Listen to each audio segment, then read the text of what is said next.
નમસ્કાર, જય શ્રી કૃષ્ણ, જય હિન્દ, જય ભારત. અમદાવાદ શહેરના ઓટો રિક્ષા ડ્રાઈવર અને ટેક્સી ડ્રાઈવર તેમને લગતો અમે વિડીયો બનાવ્યો છે. એમને જાણકારી મળે એના માટે અમે વિડીયો બનાવ્યો છે.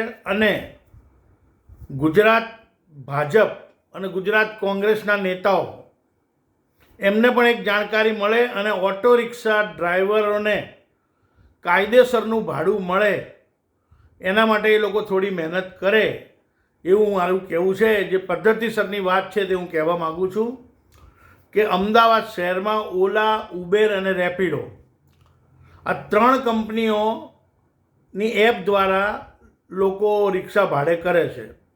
પણ ઓલા, ઉબેર અને રેપિડો ત્રણેય કંપની એવું કરે છે કે પહેલાં 5 કિલોમીટરનું જ ભાડું સરકારે નક્કી કર્યું એ પ્રમાણે આપે છે.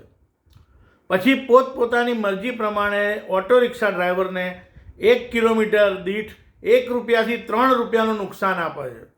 ઓલા તો ઘણીવાર કિલોમીટર દીઠ લાંબુ ભાડું હોય તો 4 રૂપિયા ઓછા આપે છે 1 કિલોમીટર દીઠ. એમ કરીને રિક્ષા ડ્રાઈવરનું શોષણ કરવામાં આવે છે અને આ બિલકુલ ગેરકાયદેસર છે, ખોટું છે. ભાજપ કોંગ્રેસના નેતાઓને અને ઓટો રિક્ષા ડ્રાઈવર એસોસિએશનના પ્રમુખોને અને હોદ્દેદારોને હું કહેવા માગું છું કે ભેગા થઈ અને આરટીઓને રજૂઆત કરો અને ના હોય તો કોર્ટમાં રીટ કરો કે ભાઈ ગુજરાત સરકાર દ્વારા જે ભાડું નક્કી થયું છે એ પ્રમાણે આ લોકો ભાડું આપતા નથી તો એમનું કામ બંધ કરવામાં આવે. ઓલા, ઉબેર આ બંને કંપની જૂની છે. એ લોકો આજથી 2-2.5 વર્ષ પહેલાં જે ભાડું આપતા હતા એમાં એ લોકોએ 20% કાપ મૂકી દીધો છે.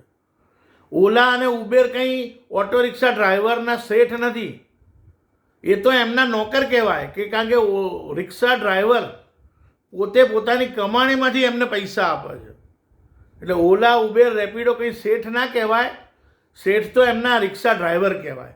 પણ એમનું આ મોંઘવારીમાં જે શોષણ કરી રહ્યા છે આ લોકો, તો એમનું કામ બંધ કરવું જોઈએ. અને અમદાવાદ ઓટો રિક્ષા ડ્રાઈવર એસોસિએશનના કેટલાય માણસો, કહેવાનો મતલબ એસોસિએશનના પ્રમુખો ભાજપ સાથે પણ જોડાયેલા છે.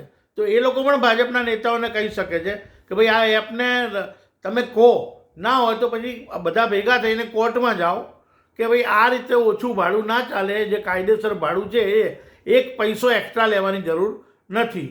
ગુજરાત સરકારના ધારા ધોરણ મુજબ જ ભાડું લેવાનું હોય. એટલે તમામ રિક્ષા ડ્રાઈવરને પણ હું વિનંતી કરું છું, કારણ કે પેસેન્જરને પણ આમાં તકલીફ છે. ઓલા, ઉબેર, રેપિડોમાં કંઈક માથાકૂટ થાય તો આ લોકો હાથ અદ્ધર કરી દે છે. પેસેન્જરની પણ કોઈ સેફટી નથી, કોઈ કમ્પ્લેન વિભાગ જ નથી. અહીંયા આ લોકોની કોઈ ઓફિસોય નથી, માત્ર એમના એજન્ટો જ હોય છે.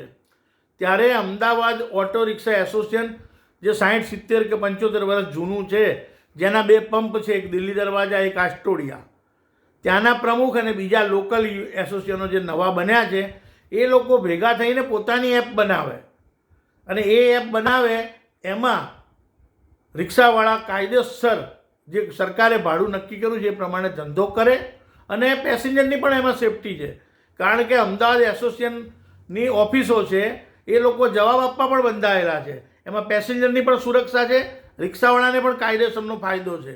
ફાયદો એટલે સરકારનું ભાડું જ મળે સરકાર દ્વારા, અને પોલીસને પણ એમાં કોઈ વાંધો ના હોય. પોલીસ કમિશનર કે ડીજીને પણ શાંતિ થઈ જાય કે નહીં ભાઈ આ એપ ફરે છે, એ ક્યાં ઓલા, ઉબેર, રેપિડો બી કાયદેસર ધંધો કરતી હોય, એટલું ભાડું એ લોકોને અપાવતી હોય તો વાંધો ના આવે. આ વાત ધ્યાનમાં લે દરેક ઓટો રિક્ષા ડ્રાઈવર, દરેક એસોસિએશનવાળા અને ભાજપ કોંગ્રેસના નેતાઓ રિક્ષાવાળાને અને ટેક્સીવાળાને વ્યવસ્થિત ભાડું મળે એ માટે પ્રયાસ કરે એવી મારી વિનંતી છે. જે એમનો કાયદેસરનો હક છે. આ કંપનીઓ જબરજસ્તી ખોટા કામ કરી રહી છે, એને એમની શાન ઠેકાણે લાવવી જરૂરી છે. જય શ્રી કૃષ્ણ.